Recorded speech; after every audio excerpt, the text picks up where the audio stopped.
bisa di host ya. Mudah-mudahan bisa share screen. Bu Dini mau dikoskan Pak Pri. Ya, ya, ya, betul. Bentar, bentar Pak Pri. Ya, Baik, terima kasih Pak Heri, Pak Spadio sudah diberikan kesempatan yang lebih lebih longgar ya di setelah Latvir ini. Ya, Mudah-mudahan bisa ada dialog ya. Ah, tanya jawab supaya bisa lebih kayak ada feedback lah ke kami ke KR bisa kami merdeka. yang lebih baik ya begitu ya. Baik, eh, saya akan melanjutkan pembahasan mengenai hasil kajian Lembaga Keilmuan dan Riset BEP, LKR BEP, yang sudah dimulai Kamis yang lalu ya. Eh, jadi di dalam kajian LKR itu kita yang pertama itu khusus memang membahas mengenai olah napas ya. Olah napas, kemudian minggu lalu kita membahas terkait dengan satu aspek di dalam olah napas yaitu mengenai tarik tarik napas ya. Nah, kalau boleh saya refresh yang Kamis yang lalu apa yang sudah disampaikan, saya akan coba share ya satu tabel eh, eh,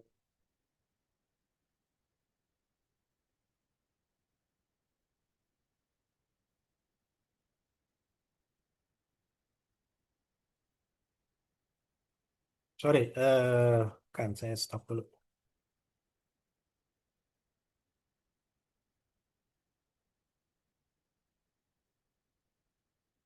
Ya, ini bisa dilihat Bapak Ibu sekalian.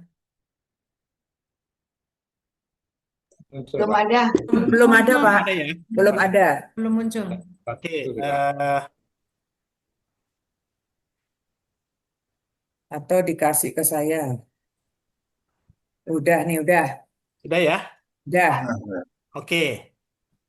Jadi sebagai sebagai apa namanya kesimpulan dari refresh bukan refresh ya, bincang kita kemarin itu saya menyampaikan bahwa secara teknik ya di dalam literatur latihan pernapasan itu eh, teknik tarik napas di BEP itu masuk dalam kategori yang disebut dengan force deep breathing atau tarik napas dalam yang kuat begitu ya. Itu di dalam literatur barat.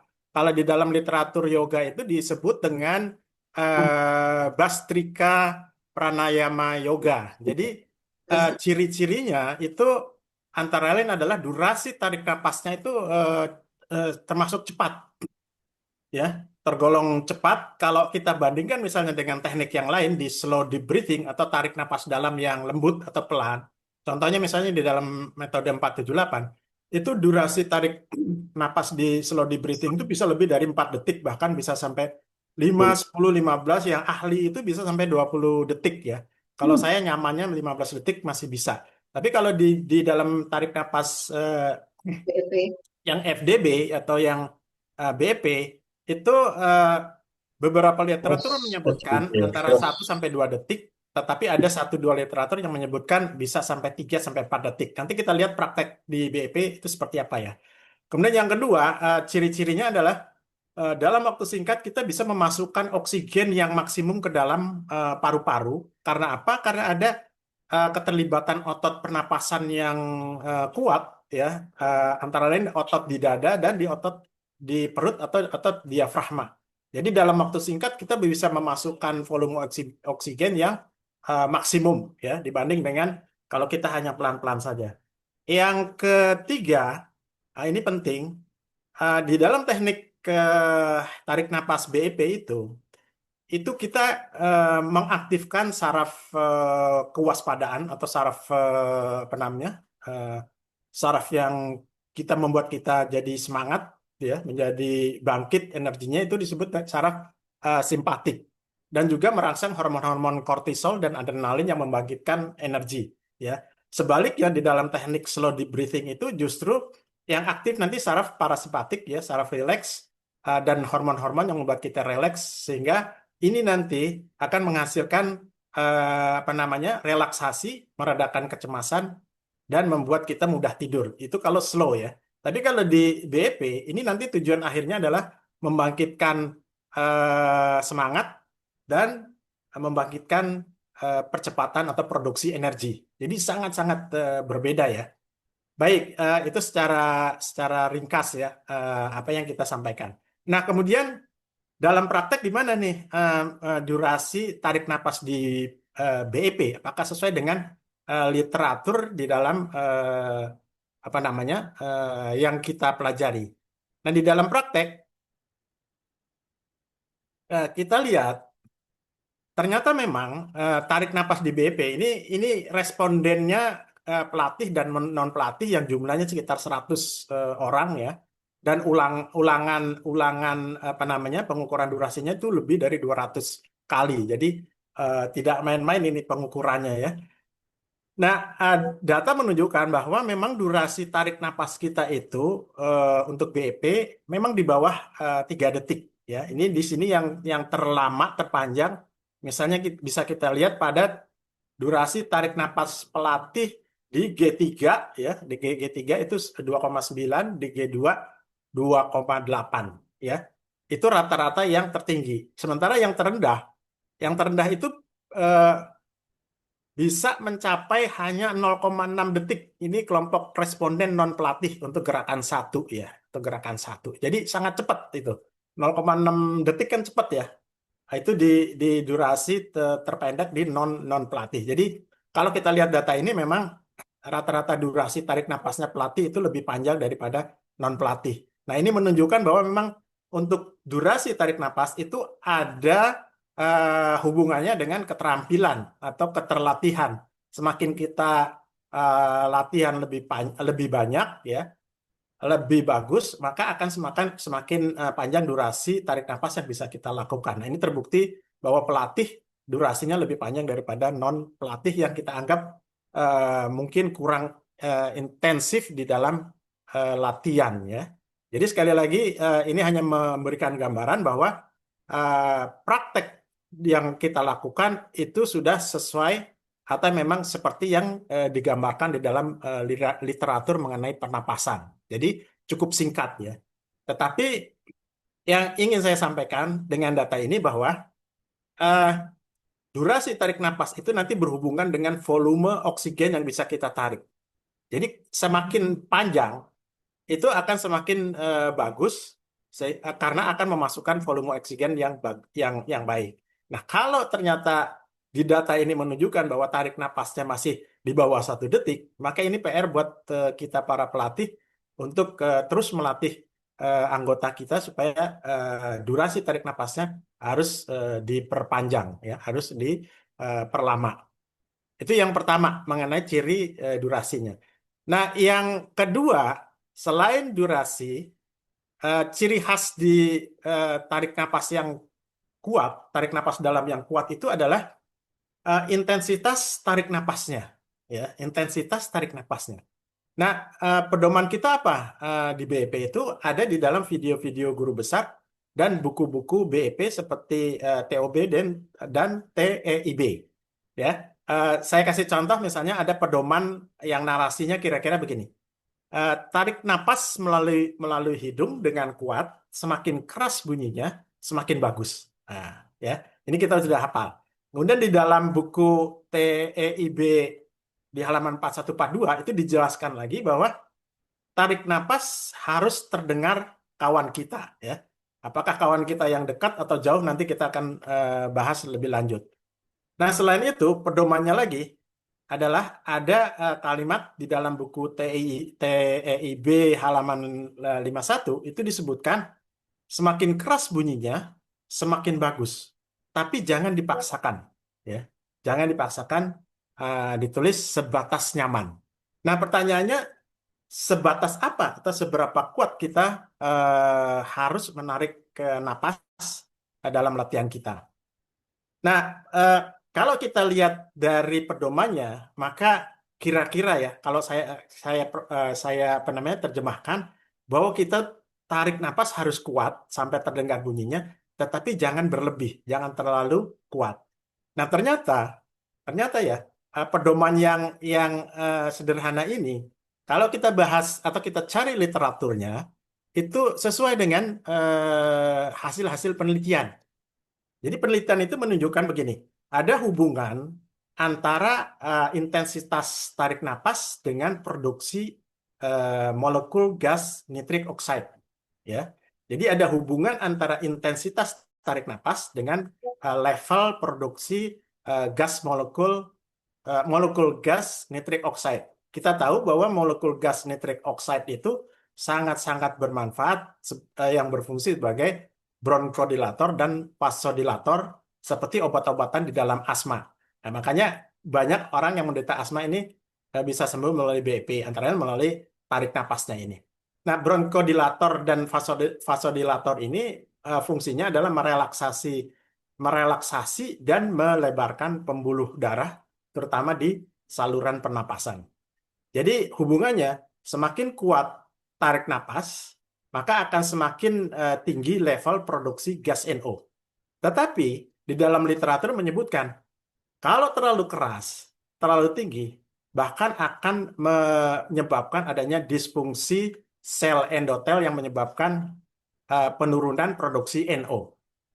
Jadi boleh dia keras, kuat, tapi jangan terlalu kuat karena dia akan menimbulkan stres di pembuluh darah yang mengakibatkan uh, justru penurunan produksi gas NO. Ya. Nah, dalam praktek gimana di hasil penelitian LKR? Ternyata dalam praktek kita melihat bahwa sebagian besar responden non pelatih itu cara tarik napasnya belum terlalu kuat sehingga belum terdengar secara jelas. Sebagian besar di responden non pelatih. Bagaimana dengan pelatih? Pelatih sebagian kecil masih seperti itu, artinya masih belum cukup kuat.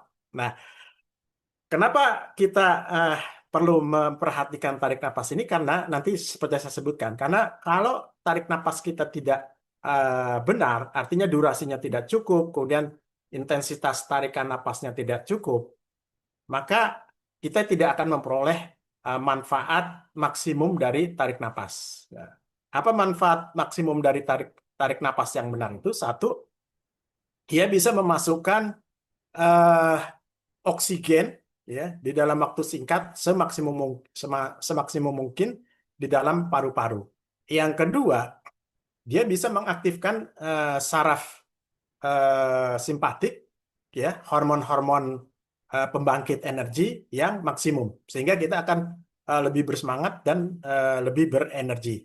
Nah, yang ketiga, kita bisa memaksimumkan produksi gas nitrik oxide yang sangat bagus untuk menyehatkan pembuluh darah kita, terutama di saluran pernapasan dan di pembuluh jantung. Nah, jadi inilah implikasi dari hasil penelitian LKR yang terkait dengan tarik napas. Nanti apa yang terkait dengan tahan napas dan buang napas kita bahas pada kesempatan berikutnya. Ini sangat-sangat menarik. Terima kasih untuk sementara itu dulu sebagai bahan diskusi. Monggo.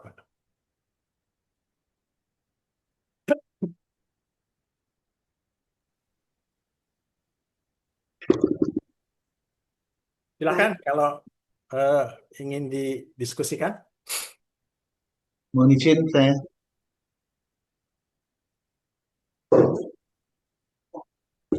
Mohon izin Pak Eri,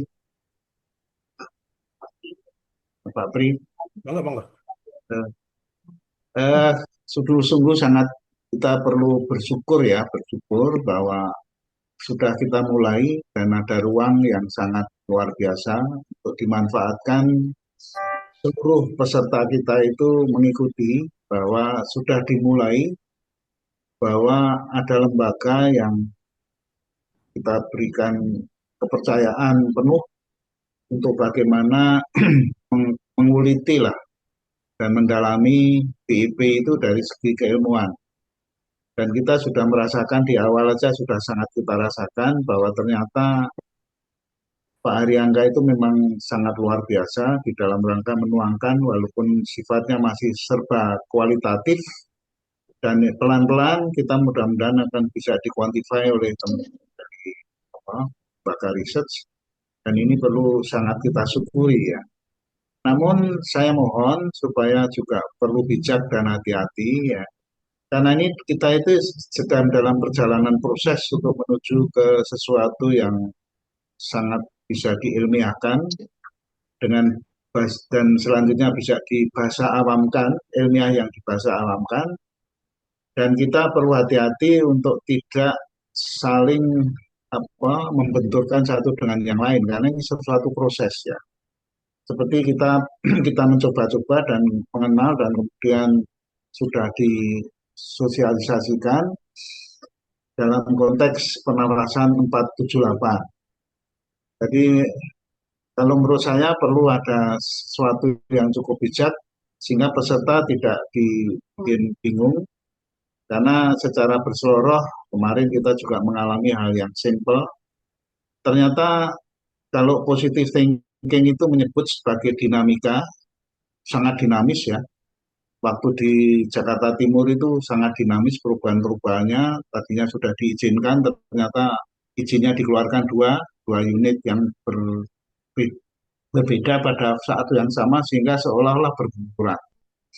Tapi kemudian berbenturan itu sehingga mengakibatkan salah satu harus mengalah, tapi akhirnya dua-duanya bisa kita kompromikan dan bahkan menghasilkan hasil yang lebih optimal ketimbang masing-masing. Nah, dalam hal ini istilah saya adalah kita perlu untuk menggunakan apa yang disebut Pak Haryanto sebagai positive thinking ya.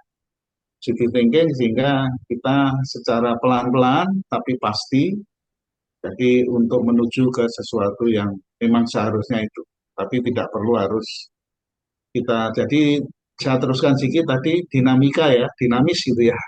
Ini panitianya dinamis nih, bagus ini dinamikanya cukup tinggi, tapi bagi yang negatif thinking mengatakan, loh panitianya kok mencela-mencela, ada yang nulis seperti itu, Pak.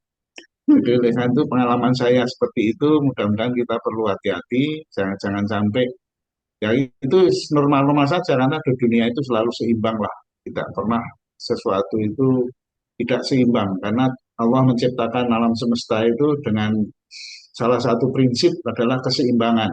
Jadi kalau kita di masyarakat itu beda itu satu normal saja. Dan kita mensyukuri dan terus mari kita bergerak maju dan terima kasih Pak Pri.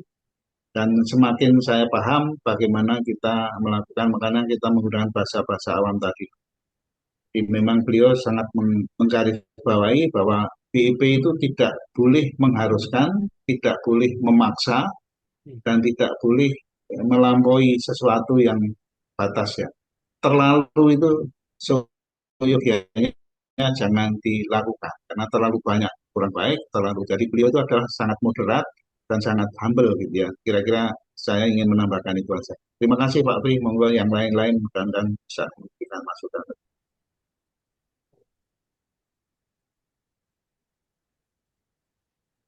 Yang lain kita tarik napas, terus kan aba-abanya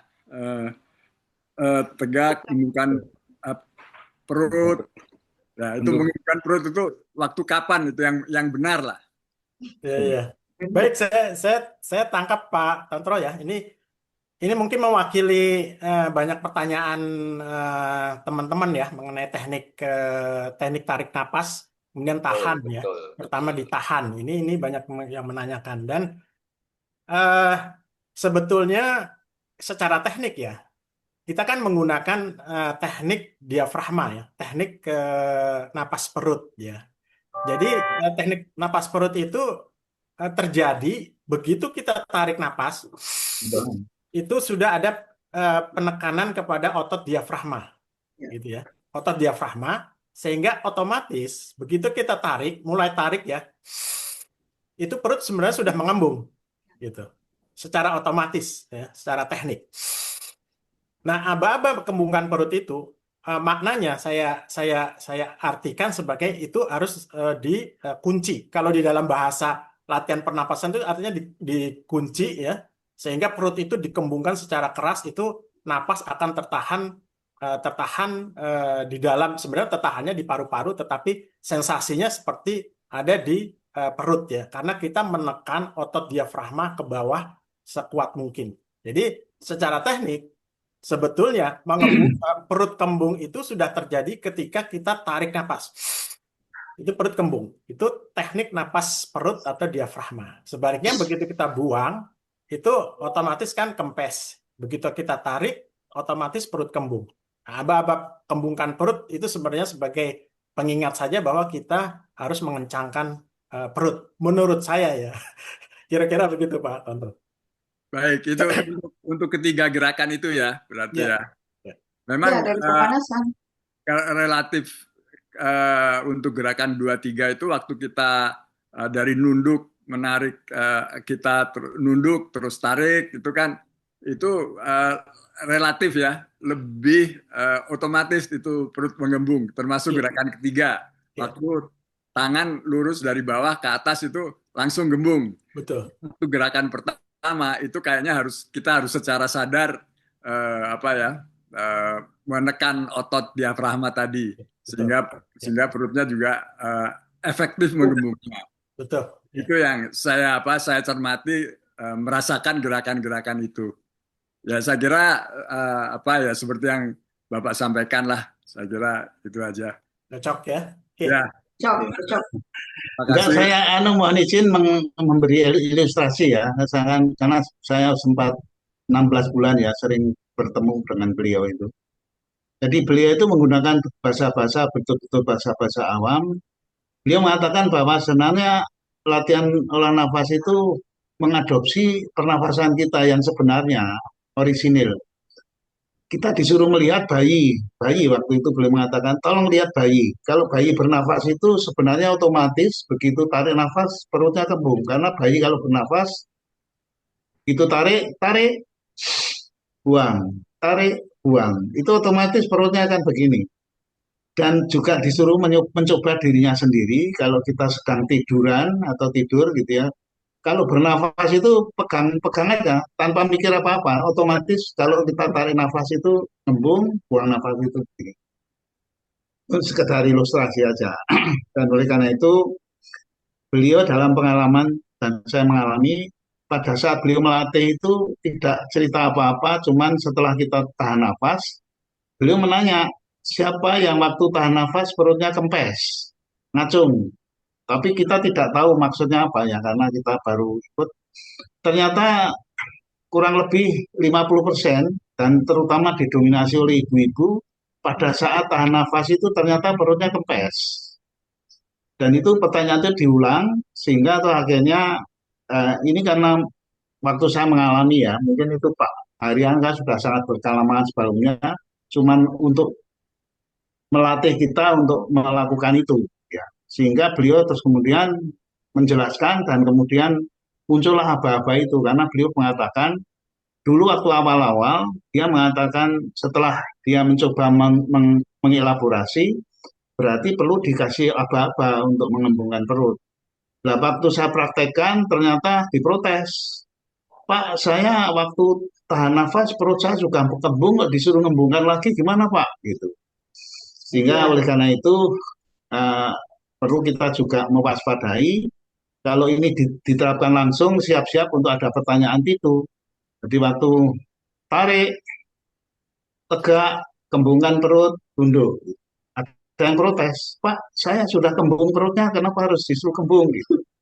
Nah, ini hanya ilustrasi saja untuk menyampaikan bahwa yang terjadi, yang pernah saya alami seperti itu. Terima kasih.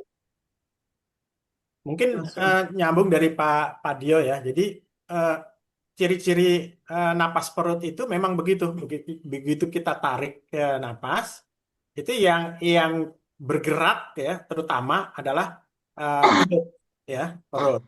Sementara otot dada itu relatif dada dan nanti otot-otot di sini ya di leher itu relatif dia akan lebih rileks. Sehingga kalau kita lihat tarik napas ternyata dadanya yang masih bergerak ya, bergerak dominan, artinya dia belum menggunakan napas perut yang betul gitu ya. Karena tarik napas perut yang betul itu begitu kita tarik yang bergerak adalah perutnya, bukan dadanya yang keangkat. Itu biasa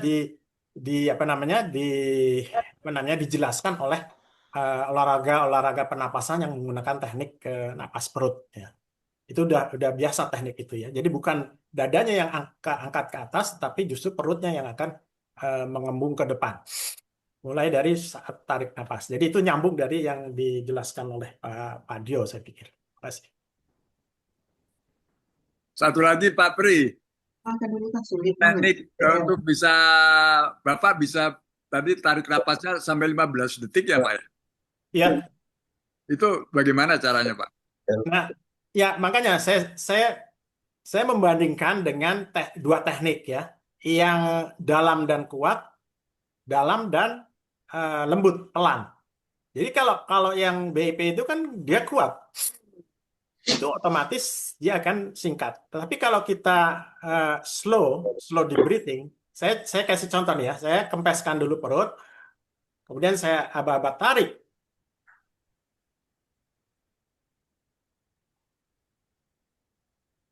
Ini 10. Saya bisa nih, tariknya nih. Nggak kedengaran kan? Ya, Saya nggak bisa kedengaran. sampai 15 secara nyaman, tapi 20 saya belum bisa. Ini biasa dilakukan teknik ini untuk relaksasi, meredakan kecemasan dan stres. Kebetulan saya orangnya gampang stres, jadi saya sering latihan slow deep breathing yang 15 sampai 15 detik tarik napasnya. Kira-kira gitu. Oke, baik, terima kasih. Sudah sila awal. Baik, baik. Tanya. Saya dulu Pak Pri, awal-awal berlatih BP saya sulit banget. Karena saya dengan grup itu ada yang namanya senam itu kan untuk apa? Untuk senam kecantikan lah gitu ya. Nah, jadi pada saat tarik nafas perut justru dikempeskan. Makanya saya itu dari senam ini saya berlatih BP awal-awalnya sulit. Nah, Ya, terus kemudian setelah itu Pak Haryaka memberikan tips. Nah, supaya perut gembung, ibu telan ludah. Jadi pada saat tarik nafas, telan ludah itu perut jadi gembung gitu. iya, Awal-awal dulu. betul. Saya pernah dengar juga itu ya. Telan ludah itu. Sebenarnya itu ya bisa membantu kita mengindikasi bahwa kita sudah menggunakan napas perut sih. Nafas sebetulnya. perut. Iya. Iya. Dan ini menurut pengalaman saya Pak Tontro ya. Bagaimana kita bisa dari awal menarik napas itu kemudian sudah mengembungkan perut, kemudian menyimpannya secara kuat di bawah perut. Itu nggak gampang gitu. Saya berlatih itu barangkali ya, sebelum BEP saya sudah berlatih ini, itu perlu waktu 6 bulan sampai saya ketemu teknik atau tip lah ya, menyimpan napas itu di bawah perut seolah-olah ya, sehingga mau berapapun saya tahan napas, katakanlah lebih dari 30 detik ya, sampai 45 detik, itu bisa begitu. Ya, Karena betul. Betul. iya betul ya. Ya, Kalau betul. sudah istilahnya tuh udah menempatkan napas itu pada posisinya yang benar, maka itu kita mau ngomong, mau jalan, ya mau kasih aba-aba, berapa hitungan pun itu bisa tetap tersimpan. Tetapi ini Betul. nggak gampang gitu. Betul. Terus dilatih berbulan-bulan ya, Bu. Iya, betul. Iya, Lama benar-benar. Jadi Lama. tetap nahan nafas, tapi kita bisa ngomong, tapi tidak bocor lah. Tidak bocor. Gampangannya gitu. Betul. Betul, betul. Ya, Lanjut. sebenarnya ilustrasi saja soal kuat tahan napas itu kan ada aplikasi sering tuh di grup di WA atau di HP itu yang coba tahan napas kuatnya berapa, ada angka-angkanya itu. Oh ya, ada itu. Nah, itu. Contoh. Ya, itu ya bermanfaat juga ya saya kira Pak Pri ya, untuk kita tahu kuat nahan napasnya berapa. Nah, ini hati-hati saya sering lihat itu aplikasi gitu. Tekniknya. Jadi tahan napas itu beda dengan tekan napas. Jadi tahan napas itu bisa ada di dada. Nanti kelihatan kalau tahan napas di dada itu semua nih tegang nih. Sini menegang, kemudian. Tapi kalau kita tekan, ya tahan tapi ditekan di bawah perut, maka ini kita akan tetap rileks, dada tetap rileks, sehingga yang kuat nanti di bawah pusar itu yang kita sebut dengan sedang menstimulasi hara atau tantien. generator utama energi gitu. Jadi di kita bukan sekedar tahan, tetapi ditekan sampai menyentuh seolah-olah ya generator utama pembangkit energi di bawah pusar atau disebut tangkian atau hara itu. Jadi hati-hati dengan disebut tahan napas, bukan hanya tahan napas tapi ditekan napas. Ya, Baik, ya clear. Jadi Alhamdulillah. sekedar nahan napas kuat sama tadi itu pernapasan dalam ya. Terus Iya, ditahan. Oke, clear. Ya Pak, cukup.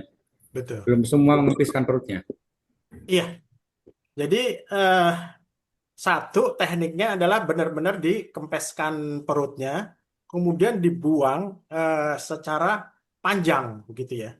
Ini di dalam volume paru-paru itu ada disebut namanya cadangan iya. ekspirasi ya. Cadangan ekspirasi itu bisa sampai 1 liter loh itu udara di dalam cadangan ekspirasi. Kalau kita nggak buang secara maksimum, maka nanti eh, eh, apa namanya inspirasinya, volume inspirasinya juga tidak akan maksimum. Sama seperti gelas lah. Kalau kita tidak tuang penuh, maka kita tidak bisa memasukkan lagi secara penuh gitu.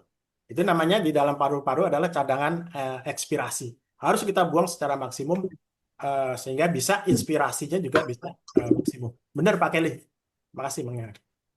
Ya. Baik, terima kasih Pak Pri. Ada lagi? Kalau sudah tidak ada, kita akhiri diskusi atau pembahasan pagi ini. Saya kembalikan ke Pak